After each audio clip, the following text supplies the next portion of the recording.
Salut à tous, j'espère que vous allez bien. On se retrouve aujourd'hui pour un nouvel épisode des vidéos sur les transferts, le 65e épisode aujourd'hui. Et beaucoup d'infos les gars aujourd'hui vu qu'on est en plein mercato bien sûr. Et on commence tout d'abord avec l'attaquant marseillais Dario Benedetto. Et l'Atlético Mineiro se serait penché sur le dossier menant à l'attaquant argentin qui risque quand même de très peu jouer la saison prochaine vu que Milik a repris l'entraînement hier avec l'équipe de Marseille. Puis même il n'a jamais été vraiment convaincant du côté de Marseille. Donc il pourrait prendre la direction du continent sud-américain, Dario Benedetto. Donc affaire à suivre. Ensuite, on va parler de ce joueur que j'adore, les gars. Vraiment un joueur pour moi, vraiment sous-coté. On en parle très peu, mais il est très très bon. C'est Marcel Sabitzer. Et le Bayern envisage l'arrivée de Sabitzer. Jusqu'à présent, il n'y a eu aucun contact entre Leipzig et le Bayern. En revanche, le joueur a informé sa direction de sa volonté de quitter le RB Leipzig. Donc ça pourrait se faire. On sait que voilà, le Bayern, c'est quand même la plus grosse équipe en Allemagne. Et le Bayern, à chaque fois, arrive à s'attacher les meilleurs joueurs dans le championnat allemand. Donc pourquoi pas Sabitzer. Donc ça peut se faire les gars, on verra ce que ça va donner dans les prochains jours. Ce serait un gros renfort bien sûr pour l'équipe du Bayern. Ça pourrait amener de la concurrence au milieu de terrain bien sûr, munichois. Ensuite on va parler du gardien du Paris Saint-Germain. Donc je sais plus si c'est le 3e, 4e, 5e gardien du Paris Saint-Germain, enfin dans la hiérarchie mais il est très loin. C'est Marcin Bulka, va signer à Nice en prêt. Il sera la doublure de Walter Benitez, donc Alphonse Areola prêté. Un gardien du Paris Saint-Germain, lui aussi les gars, prêté, parce que voilà, il y a quand même Keylor Navas, il y a Donnarumma aussi qui a signé, donc il sait qu'il va très très peu jouer.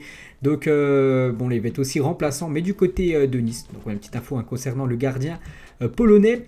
On va parler d'un autre joueur du Paris Saint-Germain, c'est Kehrer, qu'on avait parlé lundi, et on continue avec lui. Parce que selon Foot Mercato, Francfort, le Borussia Mönchengladbach et le Bayern Munich sont venus en renseignement pour Thilo Kehrer. Il y a aussi le Bayer Leverkusen. Donc ce serait certainement un retour en Allemagne pour l'ancien joueur de Schalke 04 s'il venait à quitter cette équipe du Paris Saint-Germain. On peut voir quand même que le Bayern a des vues sur Thilo Kehrer, qui a quand même jamais convaincu quand même du côté de Paris. Ensuite, on va parler de ce joueur. Donc il s'agit de Kennedy et Chelsea a proposé à Kennedy de rejoindre Séville dans le deal pour recruter Jules Koundé parce que Chelsea aimerait recruter le défenseur de Séville, le défenseur français Jules Koundé, donc il pourra avoir de l'argent plus Kennedy pour essayer de recruter tout simplement Koundé. Voilà, donc ça pourrait se faire entre Séville et l'équipe de Chelsea. Donc on verra ce que ça va donner dans les prochains jours. Toujours avec Chelsea, donc ça c'est quand même la grosse info de la journée, on en parle depuis quelques jours. Et là aujourd'hui j'ai l'impression vraiment que ça s'est accéléré les gars. Parce que Chelsea est prêt à offrir jusqu'à 130 millions d'euros pour Lukaku. C'est énorme. Chelsea, un petit rappel des choses. Donc Abramovich, le propriétaire de Chelsea, un russe qui a beaucoup d'argent, il voulait absolument Haaland, mais il a vu que Haaland c'était trop compliqué. Et tout simplement, il va viser un autre joueur, un autre grand numéro 9. En la personne de Lukaku, donc information importante, le Belge est ouvert à sa vente. L'offre est très alléchante pour le joueur qui pourrait toucher plus de 12 millions d'euros par an en salaire. Donc du côté de l'Inter, je crois qu'il est aux alentours des 7,5 millions d'euros par an. Donc ce serait quasiment le double pour Lukaku. S'il retournait du côté de Chelsea, ça serait la volonté de Lukaku qui fera la différence s'il veut continuer du côté de l'Inter ou aller du côté de Chelsea qui a quand même gagné la dernière Ligue des Champions. N'oubliez pas que Chelsea avait déjà énormément recruté l'été dernier et là ça s'annonce encore un mercato bouillant pour l'équipe des Blues. Et une info que j'ai vue juste avant de faire la vidéo, donc Lukaku va accepter son retour à Chelsea. Donc vous vous souvenez, ça sera la volonté de Lukaku qui fera la différence et Lukaku aurait dit oui pour retourner à Chelsea. L'Inter attend les offres. Donc ça pourrait être le jackpot aussi pour l'Inter, 130 millions d'euros qu'il pourrait récupérer. Donc peut-être voilà le gros transfert les gars de l'été, Lukaku, de retour du côté de l'Angleterre.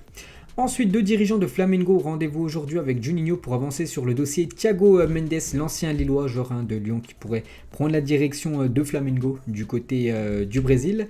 Des nouvelles aussi de ce joueur, lui aussi, c'est imminent les gars son transfert, j'en ai parlé lundi, ça va certainement se faire avant la fin de semaine. Donc Tottenham a fait une offre de 50 millions d'euros pour Cristian Romero, défenseur argentin que l'Atalanta Bergame s'apprête à accepter dans les prochaines heures. Donc voilà les gars, c'est imminent le transfert du défenseur argentin du côté de Tottenham. Donc il ne jouera pas la Ligue des Champions vu que Atalanta ça joue. Tottenham ne joue pas la Ligue des Champions, mais bien sûr en allant en Angleterre il va toucher un plus gros salaire et du coup il faut trouver son remplaçant. Donc voilà, tout rentre dans l'ordre parce que Merih Demiral est sur le point de signer à l'Atalanta Bergame, le défenseur turc qui joue très peu quand même du côté de la Juventus. Donc lui devrait signer du côté de l'Atalanta pour pallier le départ de Romero qui va prendre la direction de Tottenham. Il devrait s'agir d'un prêt avec obligation d'achat aux alentours de 35 millions d'euros. Ensuite, des nouvelles de James Rodriguez, joueur de Everton. Et Everton sait déjà que l'AC Milan va transmettre une offre pour James Rodriguez la semaine prochaine. Elle sera de 10 millions d'euros plus bonus. Le contrat du Colombien comprendra une baisse significative de son salaire. Donc voilà, c'est à lui de savoir s'il préfère rester du côté de Everton, toucher le même salaire qu'il touche actuellement, ou prendre la direction de l'Italie du côté de l'AC Milan qui joue la saison prochaine à la Ligue des Champions. Mais il verra son salaire descendre. Après, bon, je pense voilà, qu'il a déjà gagné quand même beaucoup d'argent dans sa carrière. Voilà, j'aimerais bien le revoir en Ligue des Champions. Et du côté de l'AC Milan, ça peut être pas mal, bien sûr. James Rodriguez, il pourra amener son expérience avec des joueurs aussi qui ont beaucoup d'expérience, comme Zlatan ou même Giroud. On va parler de ce joueur de Leicester. Et Arsenal est passé à l'action pour James Maddison. Les Gunners ont proposé un joueur en plus d'une certaine somme dont le montant n'a pas filtré à Leicester. Donc Maddison, bonjour, je ne sais plus si c'est le capitaine du côté de Leicester. Donc Arsenal aimerait tout simplement le recruter. Donc ça aussi, ça peut se faire les gars dans les prochains jours. Un autre joueur de Leicester, c'est Wesley Fofana, un joueur français, et c'est le Real Madrid, les gars, qui est très intéressé par Wesley Fofana et a échangé avec son entourage. Il n'y a pas d'offre pour le moment et le Real attend de voir comment évolue la situation de Kylian Mbappé. Leicester en demande 80 millions d'euros pour ce joueur qui avait été acheté il y a quelques temps à Saint-Etienne, mais bon, il avait acheté pas 80 millions d'euros, je pense qu'il avait acheté peut-être 15, 20 millions, et là il pourrait leur vendre 80 millions d'euros. Donc le Real en fait serait pour essayer de trouver quelqu'un pour remplacer Varane. Donc voilà, ils aimeraient faire le même coup qu'ils ont fait il y a 10 ans avec Varane, l'acheter très tôt. Après voilà, Varane a resté plus de 10 ans, il a gagné beaucoup de trophées. Et voilà, le nouveau français que le Real Madrid aimerait avoir, c'est Wesley Fofana. Donc voilà les gars, ça peut se faire. Voilà, il reste encore pas mal de jours avant la fin du mercato. Donc pourquoi pas voir Fofana du côté du Real Madrid. Il va falloir quand même débourser beaucoup d'argent. Ensuite, des nouvelles de l'AS Roma et José Mourinho, les joueurs sur lesquels Mourinho ne compte pas. Donc Pastore, Nzonzi, Fazio, Pedro Santo, Olsen Koric et Bianda. Économie en salaire de plus de 36 millions d'euros net par an. Voilà pour cette équipe de l'AS Roma. Si tous ces joueurs venaient à quitter le club, donc déjà ils récupéraient de l'argent avec les ventes des joueurs, plus ils économiseraient aussi les salaires qui sont très gros, bien sûr, les salaires de footballeurs. Donc voilà, Mourinho fait un grand ménage du côté de l'AS Roma. Daniel Wass s'active pour tenter de rejoindre l'Olympique de Marseille. Une réunion aurait eu lieu entre ses représentants et les dirigeants de Valence. L'OM a effectué une offre de moins de 1 million d'euros refusée. Valence attendrait 8 millions d'euros pour le libérer. Voilà. On voit que ça coince bien sûr. Parce que voilà, Marseille propose moins d'1 million. Valence aimerait le vendre pour au moins 8 millions. Donc il va falloir que les deux clubs se mettent d'accord. Bon, ça peut faire peut-être une recrue de plus du côté de Marseille. Affaire à suivre bien sûr. Un autre gros transfert, on a parlé de celui de Lukaku et certainement celui de Jack Grealish. Et c'est le Daily Mail, les gars, qui a sorti cette info ce matin. Donc ça pourrait être imminent parce que Jack Grealish se rend à Manchester aujourd'hui, ce mercredi, afin de signer son contrat avec City. Il deviendra le joueur anglais le plus cher de l'histoire, 118 millions d'euros. Donc ça aussi, c'est une énorme info, les gars. Jack Grealish pourrait signer dès aujourd'hui. Ça pourrait être officiel dans la journée ou peut-être fin de semaine. Du côté de Manchester City, plus de 118 millions d'euros. C'est tout simplement énorme. Ce serait le jackpot pour son club de Aston Villa. Ensuite, on va parler de Locatelli et les négociations entre Sassuolo et la Juventus se poursuivent pour le transfert de Locatelli. Sassuolo attend 5 millions d'euros pour le prêt de son milieu de terrain avec une option d'achat de 30 millions d'euros. La Juve offrirait 5 millions pour un prêt de 2 ans et une option d'achat de 20 millions d'euros. Bon voilà, Locatelli, il y a aussi de fortes chances qu'il quitte cette équipe de Sassuolo. Vu qu'il a fait un bon euro avec l'Italie, en plus l'Italie est championne d'Europe.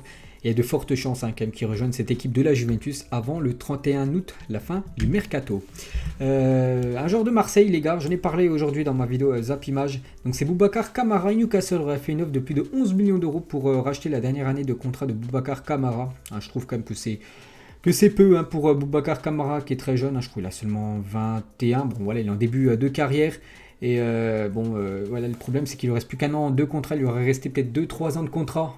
Voilà, le montant aurait pu être aux alentours des 30 millions, mais un an de contrat, voilà, 11 millions. Peut-être Marseille pourrait le lâcher. Surtout le joueur, je crois qu'il ne veut pas prolonger du côté de Marseille. Donc c'est peut-être 11 millions qu'il pourrait récupérer. Que si il reste à Marseille, il ne prolonge pas, il partira libre l'année prochaine. Donc voilà, Kamara a de fortes chances quand même qu'il quitte cette équipe de Marseille. Pourquoi pas Newcastle pour le joueur phocéen. On va parler du jeune joueur, je crois que c'est un joueur danois si je ne me trompe pas. Donc John Peter Auge fait l'objet d'une offre de 12 millions d'euros en provenance de Francfort et le transfert devrait être finalisé rapidement pour le joueur de l'AC Milan, qui joue très peu du côté de Milan, et devrait prendre la direction du championnat allemand. Des nouvelles de l'attaquant Divock Origi, et Wolverhampton a fait une offre de 11 millions d'euros pour Origi, mais Liverpool a refusé et en demande 23 millions d'euros pour le joueur Origi, qui avait marqué un doublé. C'était contre le Barça, je me souviens, il y a 2 ans, Ligue des Champions, enfin je sais plus si c'était le Barça, bref. Donc il joue très peu voilà, du côté de Liverpool. On sait que bien sûr, il y a la triplette devant, Salah, Firmino et Mané, donc il joue très peu, des quelques minutes par match. Donc il pourrait peut-être aller du côté de Wolverhampton. Ensuite, des nouvelles de André Onana.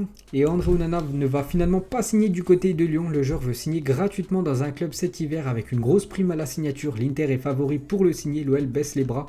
Dossier suivant, tout simplement, parce que Lyon voulait André Onana. Mais voilà, il devrait rester du côté de l'Ajax. Finir son contrat du côté de l'Ajax, et comme ça il pourra signer où il veut et surtout il pourrait toucher une grosse prime à la signature. Et on peut voir que l'Inter pourrait accueillir le gardien camerounais. Laurent Blanc pousse pour faire signer Nzonzi et Clément Grenier dans son club du côté de Al Rayyan au Qatar. Donc voilà, peut-être 2 joueurs français qui pourraient aller prendre la direction du Qatar. Bien sûr, leur salaire pourrait largement augmenter. Le Borussia Mönchengladbach et un autre club allemand ont observé Ibrahima Niane en amical face à Montpellier. L'attaquant messin qui est très bon, on peut voir qu'il y a un club, le Borussia Mönchengladbach et des autres équipes allemandes qui ont des vues sur l'attaquant messin. Le RAL est attentif à la situation de Leon Goretzka sous contrat avec le Bayern Munich jusqu'en juin 2022. Il n'a toujours pas prolongé du côté du Bayern et la Casablanca serait ainsi disposée à l'accueillir gratuitement l'été prochain, un peu en gros comme a fait par exemple David Alaba. Il n'a pas prolongé du côté du Bayern, il est arrivé libre du côté du RAL, comme ça il pourrait toucher en plus une prime à la signature, et bien sûr Goretzka. Donc voilà, le RAL a su de très près le milieu allemand. Ensuite, les gars, on passe dans la rubrique transfert officiel et il y en a pas mal. Caio Jorge quitte Santos et rejoint la Juventus, ce jeune attaquant brésilien. Donc je connais pas trop, parce qu'avant il joue au Brésil, je regarde jamais le championnat brésilien. Donc il vient en Europe du côté de la Juventus et c'est officiel. Jean-Lucas aussi quitte Lyon et signe à Monaco, j'en avais parlé il y a quelques jours, enfin lundi, c'est bien officiel. Il rejoint cette équipe de l'AS Monaco, l'ancien joueur de Brest, joueur qui appartient à l'équipe de Lyon. Donc on peut voir que c'est un transfert de 12 millions d'euros. Officiel, Eldor Shomurodov quitte le Renoir et s'engage à l'AS Roma. Montant du transfert 17,5 millions d'euros pour cette équipe de l'AS Roma. Je vais montrer tout à l'heure pas mal de joueurs qui devaient quitter l'équipe de l'AS Roma. Donc bien sûr il faut quand même recruter donc, ce joueur, c'est officiel. Il arrive du côté du club de Mourinho. Ce joueur aussi, c'est Tino Livramento qui Chelsea s'engage jusqu'en juin 2026 à Southampton. Donc je l'ai jamais vu jouer du côté de Chelsea.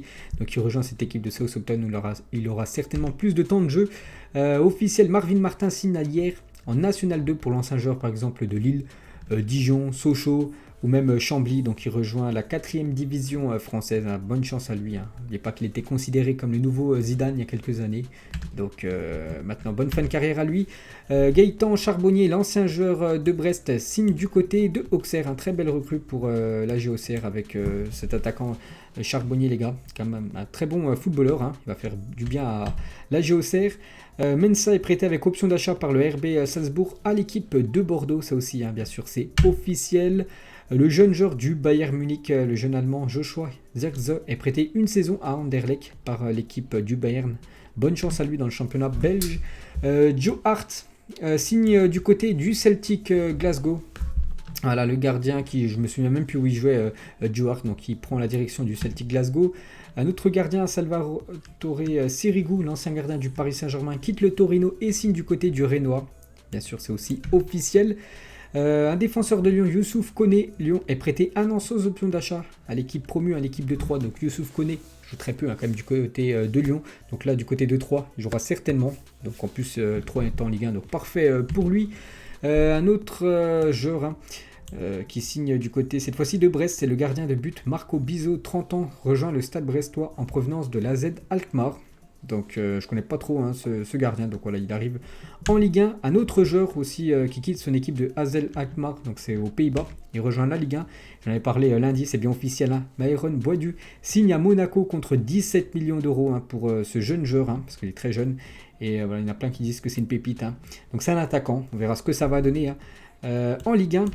Et officiel, Léon Bailey. Donc on avait parlé lundi, il y avait seulement un accord de principe, mais c'était toujours pas encore officiel. Cette fois-ci c'est officiel. Hein. Il quitte Leverkusen et signe à Aston Villa contre 32 millions d'euros. Hein. Donc il va découvrir la première ligue. Et un petit transfert bonus les gars, donc c'est un coach. C'est Louis van Gaal, l'ancien coach de Manchester United. Donc il était je crois sans club depuis 2016. Donc il avait été sélectionneur des Pays-Bas lors de la Coupe du Monde 2014 où les Pays-Bas avaient atteint quand même la demi-finale. Hein, ils avaient terminé 3e de cette Coupe du Monde. Donc pour la 3e fois de sa carrière, il revient au poste de sélectionneur des Oranges, hein, cette sélection néerlandaise vu que Frank de Boer a été licencié après l'Euro. Donc voilà, il va certainement entraîner cette équipe des Pays-Bas lors de la future Coupe du Monde l'année prochaine au Qatar. Donc voilà les gars, j'ai été complet, hein, donc beaucoup d'infos, hein, je vous l'ai dit aujourd'hui. J'espère que ça vous plaît toujours autant. Nous on se retrouve certainement samedi les gars pour la prochaine vidéo. Bonne journée à vous et à plus tard.